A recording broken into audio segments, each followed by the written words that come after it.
RG, ang inyong kahabibali. For today's video, mag-unbox tayo ulit ng metal template kasi medyo mawala, hindi tayo makapag-practice. So, bumili tayo ng mga ganitong klaseng plates para kahit sa loob tayo ng bahay, makapag-practice tayo. So, let's start, no? Yung nabili natin. Try na natin.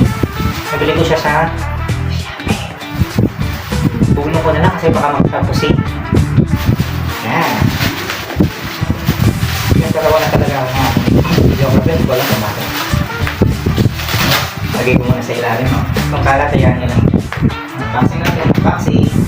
So, mag-invest po kayo mga ganitong klaseng plate para kahit sa bahay, after work, after office, pwede kayo mag-practice kahit sa group na. Kasi maganda yung everyday practice para impulso ng pagputok natin yung burning natin. So, excuse me. Ito po yung plate na white. Ito ang accessories. 3M at saka screw. Hindi ko alam kung para sa'yo, pero ngayon po yung plate mo. Yan. Metal plate talaga siya. Simple. Magaling ko na para makita. Ayun, katibayan ng plate talaga siya. Oh. So, plate talaga. Metal talaga. After that, inside the box, wala na. So, metal din siya. Metal din po. Metal. So, paano siya assemble? Napakasimple. Adjust nyo lang to yung ano ba tawag dito? Bolt. O kasi ito yung adjust nyo lang siya. Kuha ko ng panglet. Yan. I-adjust nyo lang dito sa likod. And then, ilalagay nyo lang po pa-style. Pag hindi ko siya kasya, adjust nyo lang po ulit.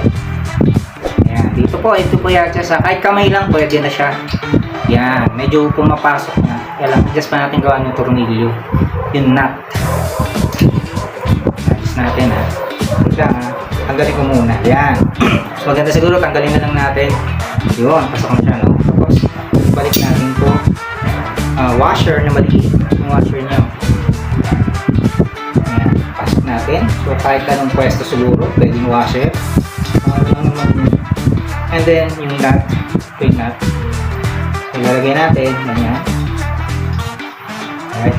Check muna natin, no? Kung, o yan. Sa ganyan. Pag nakatayo na po siya ng ganyan, ganyan. So, pag binaril siya, babaksak.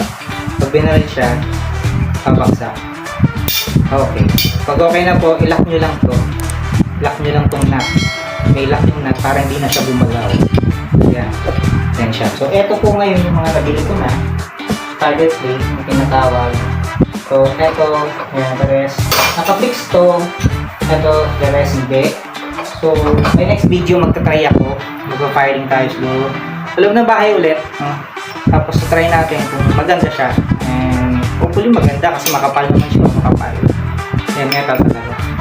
So, yun lang for this video. And kung hindi ka ba nag-subscribe, please hit the notification bell.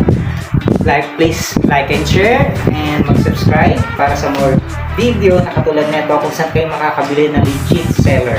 Alright, thanks to everyone. Have a nice day.